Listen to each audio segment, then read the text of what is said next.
며칠 전이었어요. 오랫동안 제 강의를 들어오신 어르신 한 분이 저한테 이런 말씀을 하셨어요. 예전엔 시장 한 바퀴는 거뜬히 돌았는데 요즘엔 집 앞 편의점만 다녀와도 다리가 후들거린다고 하셨어요. 심지어 단백질 보충제까지 매일 챙겨 먹고 운동도 열심히 하고 있는데 왜 자꾸 기운이 빠지고 배만 더 나오는 건지 모르겠다고 하셨습니다. 혹시 지금 이 영상 보고 계신 어르신들도 예전엔 별거 아니었던 일이 점점 버거워지고 몸에 기운이 없는 게 단순히 나이 때문이겠거니 하고 넘기고 계신가요? 많은 분들이 이렇게 말씀하십니다. 단백질이 근육에 좋다고 하니까. 요즘엔 계란에 두유에 단백질 쉐이크까지 열심히 챙겨 드신다고요? 그런데 말입니다. 이 단백질이 잘못된 방식으로 몸에 들어가면 근육이 아니라 병을 키우는 씨앗이 될 수 있다는 사실 알고 계셨나요? 단백질은 많이 먹는다고 무조건 좋은 게 아닙니다. 특히 70대 이후에는 단백질을 받아들이는 우리 몸의 방식이 완전히 달라지기 때문에 젊을 때처럼 아무렇게나 먹다가는 간과 신장에 부담을 줄 수 있고 심지어 몸에 쌓인 노폐물이 배출되지 못하고 만성질환으로 이어질 수 있습니다. 단백질은 우리 몸에 들어오면 소화되고 분해되고 흡수되는 복잡한 과정을 거쳐야 합니다. 그런데 나이가 들면 이 과정을 도와주는 효소와 위산이 줄어들기 때문에 흡수되지 못한 단백질이 오히려 장 속에서 독성 물질로 변할 수도 있습니다. 게다가 단백질이 분해되면서 만들어지는 요산이 지나치게 쌓이면 통풍이나 신장 결석 같은 문제까지 일어날 수 있고 과잉된 단백질을 중화하기 위해 칼슘이 빠져나가면서 뼈가 약해지는 악순환도 생깁니다. 그러니까 지금 드시는 단백질이 정말 근육으로 가고 있는지 아니면 내 몸을 조금씩 병들게 하고 있는 건지 꼭 점검해 보셔야 합니다. 오늘 이 영상에서는요, 단백질을 어떻게 먹어야 내 몸에 진짜 힘이 되고 절대 하면 안 되는 단백질 습관은 무엇인지 지금부터 아주 쉽게 알려드리겠습니다. 어쩌면 지금 이 순간의 선택이 앞으로의 10년 건강을 완전히 바꿔줄지도 모릅니다. 영상 끝까지 함께 해보세요. 단백질이 부족할 때 우리 몸에 어떤 변화가 일어나는지부터 짚어보겠습니다. 사실 어르신들 중엔 단백질 너무 많이 먹으면 안 좋다니까 그냥 적당히 먹는다는 분도 많아요. 그런데 문제는 그 적당이라는 기준이 너무 낮다는 데 있습니다. 단백질이 부족해지면 가장 먼저 근육이 빠지기 시작합니다. 이건 단순히 보기 안 좋다거나 힘이 빠진다는 문제가 아닙니다. 근육이 줄어들면 낙상 위험이 커지고 한번 넘어졌을 때 회복 속도도 확연히 느려지죠. 또한 근육은 단순히 움직임에만 쓰이는 게 아니라 혈당을 조절하고 면역 세포의 작동을 도와주는 역할도 합니다. 즉, 근육이 줄어든다는 건 혈당이 쉽게 올라가 당뇨 위험이 커지고 몸 안에 바이러스나 염증이 생겼을 때 방어하는 힘도 떨어진다는 뜻입니다. 단백질은 또 피부와 머리카락, 손톱을 만드는 재료이기도 합니다. 그래서 단백질이 부족하면 피부가 푸석해지고 주름이 깊어지며 머리카락이 쉽게 빠지거나 윤기를 잃게 됩니다. 손톱이 잘 부러지거나 줄이 생기는 것도 단백질 부족의 신호일 수 있죠. 여기서 끝이 아닙니다. 단백질이 부족하면 뇌 기능도 영향을 받습니다. 집중력이 떨어지고 쉽게 피로해지며 심한 경우 인지기능 저하까지 올 수 있어요. 그래서 단백질은 치매 예방에도 중요한 영양소로 알려져 있습니다. 이런 문제들이 복합적으로 일어나기 때문에 70대 이후에는 단백질 섭취량을 줄이는 게 아니라 오히려 늘려야 합니다. 하지만 그냥 무턱대고 많이 먹는다고 되는 건 아니죠. 문제는 어떻게 먹느냐, 그리고 어떤 단백질을 선택하느냐입니다. 단백질이 몸에 좋다는 건 누구나 알고 계시죠? 그런데 바로 그 믿음 때문에 무심코 반복되는 잘못된 습관들이 있습니다. 지금부터 소개해 드릴 내용 중에 혹시라도 나도 저렇게 먹고 있었네 싶은 부분이 있다면 오늘을 계기로 꼭 바로잡아 보시기 바랍니다. 첫 번째는 공복에 단백질 보충제를 드시는 경우입니다. 운동하기 전에 단백질을 먹으면 근육이 잘 생긴다는 말을 듣고 아침에 공복 상태로 쉐이크 한 잔부터 드시는 분들이 계세요. 그런데 이건 오히려 위에 부담을 줄 수 있고 단백질 흡수율도 떨어지기 때문에 효과는 줄고 속은 더부룩해질 수 있습니다. 단백질은 탄수화물과 함께 섭취해야 소화도 잘 되고 흡수율도 올라갑니다. 예를 들어 삶은 달걀 한 개를 먹을 때 오구마나 통곡물 식빵 한 조각과 함께 먹으면 흡수가 훨씬 잘 되는 원리죠. 두 번째는 단백질 보충제를 너무 자주 많이 드시는 경우입니다. 하루에 한 번이면 괜찮지만 아침, 저녁으로 두 번씩 마시고 간식 대신 단백질 밥까지 먹는 분들도 있습니다. 이런 경우 간과 신장에 부담을 주고 체내 질소 노폐물이 쌓여 오히려 만성 피로, 소화불량, 심할 경우 요산 수치 상승까지 이어질 수 있습니다. 셋째, 동물성 단백질만 고집하는 습관입니다. 고기, 계란, 우유 같은 동물성 단백질은 물론 좋지만 이것만 고집하면 포화지방과 콜레스테롤도 함께 따라옵니다. 그래서 어르신들에게는 식물성 단백질도 함께 챙기는 균형이 중요합니다. 두부, 콩, 렌틸콩, 병아리콩 같은 식물성 단백질은 소화도 잘 되고 장 건강에도 좋아서 꼭 함께 섭취해야 합니다. 마지막으로는 단백질을 한 끼에 몰아먹는 습관입니다. 아침은 대충, 점심은 좀 먹고 저녁에 고기 잔뜩 먹는다 이런 식의 패턴은 단백질을 제대로 활용하지 못하게 만듭니다. 우리 몸은 한 번에 많은 양의 단백질을 흡수하지 못하거든요. 그래서 하루 권장량을 세 끼로 나누어 드시는 게 훨씬 효율적입니다. 예를 들어 아침엔 계란 한 개, 점심엔 두부 반모, 저녁엔 생선이나 닭가슴살로 구성하면 하루에 필요한 단백질을 무리 없이 소화할 수 있습니다. 이렇게 잘못된 습관들을 점검해 보는 것만으로도 단백질 섭취 효과는 훨씬 높아질 수 있습니다. 사람들은 보통 나이가 들면 소식해야 한다고들 말합니다. 물론 과식은 건강에 좋지 않지만 단백질만큼은 예외입니다. 70세가 넘어가면 근육량은 자연스럽게 줄어들고 몸속 대사 기능도 떨어지기 때문에 오히려 더 많은 단백질이 필요합니다. 그런데 문제는 단백질을 소화하고 흡수하는 기능은 나이 들수록 떨어진다는 거예요. 즉, 더 필요하지만 더 흡수되기 어려운 상황이 생기는 겁니다.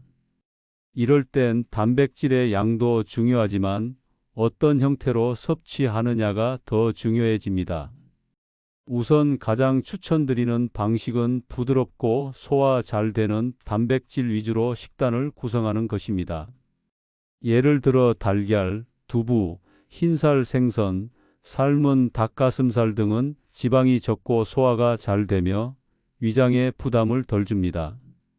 특히 계란은 노른자까지 함께 먹는 게 중요해요. 노른자에는 근육 생성에 필요한 비타민 B군과 레시틴이 풍부하게 들어 있거든요. 또한 식물성 단백질을 섞어 먹는 것도 좋은 방법입니다. 두부나 콩, 들깨, 참깨처럼 어르신 입맛에도 잘 맞고 소화 흡수율도 높은 식재료를 적극 활용해 보세요. 특히 국이나 찌개, 무침 같은 반찬에 활용하면 거부감 없이 자연스럽게 드실 수 있습니다. 하루 권장 단백질 섭취량은 체중 1kg당 약 11.2g 정도입니다. 체중이 60kg인 분이라면 하루에 약 6070g 정도가 필요하다는 의미입니다. 하지만 한 끼에 60지씩 먹는 게 아니라 아침, 점심, 저녁에 나눠서 드셔야 몸에서 제대로 흡수되고 근육 합성에 쓰일 수 있습니다. 그리고 단백질을 먹을 때 단독으로 드시는 것보다 비타민 D나 칼슘이 풍부한 식품과 함께 먹으면 효과가 더 좋아집니다. 예를 들어 생선과 함께 시금치나 표고버섯을 드시거나 두부 반찬과 함께 멸치볶음, 우유 한 잔을 곁들이는 식이 좋습니다. 비타민 D는 근육의 단백질 합성을 도와주고 칼슘은 뼈 건강을 지켜주기 때문에 함께 섭취하면 시너지 효과가 큽니다. 또 하나 중요한 건 단백질 섭취는 식사만으로 해결하려고 하지 마시고 가벼운 운동과 병행해야 진짜 근육으로 전환된다는 사실입니다. 아무리 좋은 단백질을 먹어도 몸을 움직이지 않으면 그 에너지가 쌓여 지방으로 저장될 수밖에 없습니다. 걷기, 가벼운 아령 들기, 의자에서 일어나 앉기 같은 일상적인 동작만으로도 충분하니 식사 후 잠깐씩이라도 꼭 몸을 움직여 주세요. 단백질은 무조건 많이 먹는다고 좋은 걸까요? 어르신들께서 가장 많이 하시는 오해 중 하나가 바로 이겁니다. 그냥 고기 많이 먹으면 단백질도 많이 들어갈 테니 건강에 좋지 않겠냐고들 하시죠. 그런데 그건 정말 위험한 생각입니다. 고기가 다 같은 고기가 아니듯 단백질도 종류가 다르고 몸에서 받아들이는 방식도 다릅니다. 그래서 단백질은 양보다 질이 훨씬 더 중요하다는 걸 먼저 기억하셔야 합니다. 단백질은 몸속에서 바로 쓰이는 게 아니라 먼저 잘게 쪼개져야 해요. 소화기관을 거치면서 아주 작은 조각인 아미노산으로 분해된 다음에야 비로소 우리 몸이 그것들을 하나씩 다시 조립해서 근육이나 피부, 장기 조직, 면역세포 같은 걸 만들어냅니다. 그런데 여기서 중요한 게 있습니다. 우리 몸이 스스로 만들지 못하는 아미노산이 있는데요. 이런 아미노산이 음식에 골고루 들어있어야 그 단백질이 몸에 꼭 필요한 역할을 제대로 해줄 수 있다는 거죠. 이런 단백질이 바로 질 좋은 단백질입니다. 몸에서 쓰임새가 많고 흡수도 잘 되고 간과 신장에 부담도 주지 않는 그런 고급 재료라고 할 수 있어요. 대표적으로는 달걀, 두부, 콩, 닭가슴살, 흰살 생선 같은 것들이 있죠. 이 음식들은 어르신들 입맛에도 잘 맞고 위에도 크게 부담을 주지 않기 때문에 아주 좋은 선택이 됩니다. 달걀은 거의 완전 식품이라고 불릴 정도로 영양 균형이 잘 잡힌 식품입니다. 특히 노른자에는 뇌를 건강하게 해주는 성분과 눈 건강을 지켜주는 물질이 들어 있어서 나이 드신 분들에게는 정말 유익하죠. 날로 먹는 것보다는 삶아서 드시는 게 훨씬 안전하고 흡수도 더 잘 됩니다. 반숙으로 드시면 소화도 더 편안하니까 참고해 보셔도 좋고요. 콩은 식물성 단백질 중에서도 굉장히 뛰어난 식품입니다. 두유, 두부, 청국장, 콩나물 다 좋습니다. 동물성 단백질보다 소화가 잘 되는 경우도 많고 혈압이나 콜레스테롤을 조절하는 데도 도움을 주기 때문에 평소에 고기 섭취를 줄이고 싶으신 분들께는 아주 적합한 식품이에요. 특히 어르신들 중에는 고기를 소화시키기 어려워하시는 분들이 많기 때문에 콩 단백질은 더더욱 중요한 역할을 합니다. 하지만 피해야 할 음식들도 분명히 있습니다. 겉보기엔 단백질처럼 보여도 실제로는 몸에 해가 되는 음식들이 있거든요. 소시지, 햄, 베이컨, 통조림 고기처럼 가공된 육류는 그 자체로 단백질도 들어있긴 하지만 함께 들어있는 나트륨이나 방부제, 인공색소, 포화지방 같은 성분들이 오히려 간이나 신장에 더 큰 부담을 줍니다. 고혈압이나 당뇨가 있는 분들에겐 특히 해로울 수 있고요. 이런 음식은 한 끼를 때우는 정도로는 괜찮아 보여도 지속적으로 섭취하게 되면 건강에 큰 영향을 줄 수밖에 없습니다. 요즘은 단백질 보충제도 많이들 드시죠. 단백질 음료나 파우더 같은 걸 챙겨 드시는 분들 많으신데요. 이것도 무조건 좋은 건 아닙니다.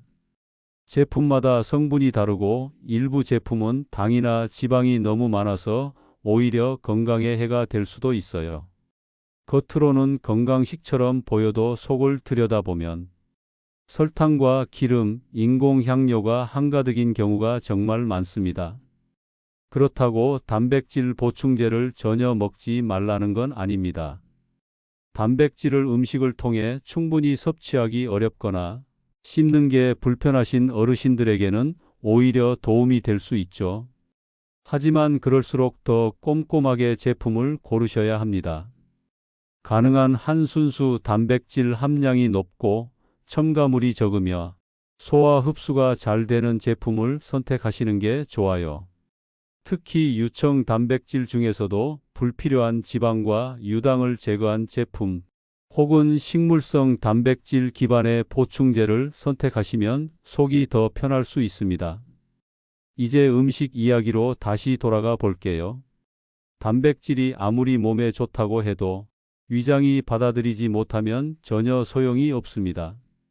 아무리 값비싼 한우를 사다 드셔도 너무 질기거나 기름진 부위라면 소화가 잘 되지 않고 오히려 속이 불편해질 수 있어요. 그래서 조리법도 아주 중요합니다. 튀기거나 볶는 것보다는 찌거나 삶는 방식이 훨씬 낫습니다. 같은 고기도 기름에 튀기면 소화에 부담이 되지만 푹 삶은 고기는 속이 편안하죠. 닭고기도 마찬가지예요. 양념치킨보다는 닭백숙이나 찐 닭가슴살이 훨씬 더 위에 부담이 적고 단백질 흡수에도 유리합니다. 달걀도 마찬가지예요. 프라이팬에 기름을 두르고 바삭하게 구운 프라이보다는 반숙이나 삶은 형태가 더 좋습니다. 기름은 줄이고 영양은 더 살릴 수 있는 방법이죠. 그리고 식단은 단백질 하나만으로 완성되는 게 아닙니다. 단백질과 함께 탄수화물, 식이섬유, 비타민이 조화롭게 들어가야 몸에서 제대로 작동합니다. 예를 들어 삶은 달걀 하나만 먹는 것보다 삶은 달걀에 고구마 한 조각, 나물 반찬 한 가지가 더해지면 그 한 끼는 훌륭한 균형식이 됩니다. 두부를 드실 땐 브로콜리나 버섯볶음 같은 채소를 곁들이면 더 좋고요. 이런 식의 작은 조합이 결국 내 몸을 바꾸고 건강을 지켜줍니다. 단백질은 단순히 근육만을 위한 것이 아닙니다. 뼈를 지키고 면역을 세우고 피부를 유지하고 뇌를 지키는 기본입니다. 그리고 무엇보다도 나를 돌보는 출발점입니다. 이제는 단백질을 무조건 많이 먹는 게 중요한 게 아니라 나에게 맞는 방식으로 소화가 잘 되고 지속적으로 먹을 수 있는 식단을 갖추는 것이 훨씬 더 중요합니다. 하루 한 끼씩 천천히 바꿔보세요. 오늘 하루가 내일을 바꾸고 오늘의 식사가 10년 후의 나를 만드는 거니까요. 단백질을 얼마나 먹느냐도 중요하지만 언제 먹느냐에 따라서도 흡수율과 효과가 크게 달라진다는 사실 알고 계셨나요? 우리 몸은 단백질을 먹는 즉시 사용하는 게 아니라 필요할 때마다 꺼내 쓰는 구조입니다. 그런데 이 꺼내 쓰는 창고는 무한하지 않아요. 즉, 한 번에 단백질을 너무 많이 먹으면 사용되지 않은 단백질은 지방으로 전환되거나 노폐물로 버려질 수 있다는 이야기입니다. 그래서 단백질 섭취는 하루 3끼로 나누어 규칙적으로 하는 것이 가장 좋습니다. 아침에 계란이나 두유, 점심에 생선이나 두부, 저녁엔 닭가슴살이나 콩요리를 드시는 식으로 적절히 배분해 드시면 체내 흡수율이 훨씬 올라갑니다. 특히 아침 식사에 단백질이 꼭 포함돼야 합니다. 밤새 공복 상태였던 우리 몸은 아침에 가장 많은 영양소를 필요로 하고 이때 단백질을 공급해주면 근육 손실을 막고 하루 활동의 기초 체력을 지켜주는 데 도움이 됩니다. 예를 들어 아침에 계란 1개, 두유 1컵, 통곡물 식빵 한 조각만 드셔도 단백질과 탄수화물이 균형 있게 들어간 좋은 식사가 됩니다. 또 한 가지 중요한 시점은 운동 후 1시간 이내입니다. 어르신들도 산책이나 가벼운 근력 운동을 하신 뒤 30분 1시간 안에 단백질을 섭취하면 그때가 근육 합성이 가장 활발한 타이밍이라 단백질이 진짜 근육으로 바뀌는데 가장 효과적입니다. 그리고 단백질 섭취와 수면의 관계도 중요합니다. 자기 전 단백질을 너무 많이 섭취하면 위장이 쉬지 못하고 소화에 에너지를 쓰게 됩니다. 결과적으로 수면의 질이 떨어지고 다음날 피로가 누적될 수 있습니다. 따라서 저녁에는 기름지지 않고 소화 잘 되는 단백질 위주로 양은 조금 줄여서 드시는 것이 좋습니다. 식사와 식사 사이, 즉 간식으로 단백질을 드시는 것도 좋은 방법인데요. 이럴 때는 무가당 그릭 요거트, 삶은 계란, 두유, 아몬드 같은 부담 없는 식품을 선택하시면 됩니다. 단백질은 타이밍이 반입니다. 언제, 얼마나, 어떻게 나눠 먹는지를 신경 쓰는 것만으로도 몸이 단백질을 받아들이는 방식이 훨씬 달라집니다. 건강은 젊었을 때 지켜야지 이제 와서 뭘 바꾸겠어. 이런 말씀 자주 들립니다. 하지만 저는 이 말에 절대 동의하지 않습니다. 건강은 언제든 다시 시작할 수 있습니다. 그 시작점이 바로 먹는 것, 특히 단백질 섭취 습관입니다.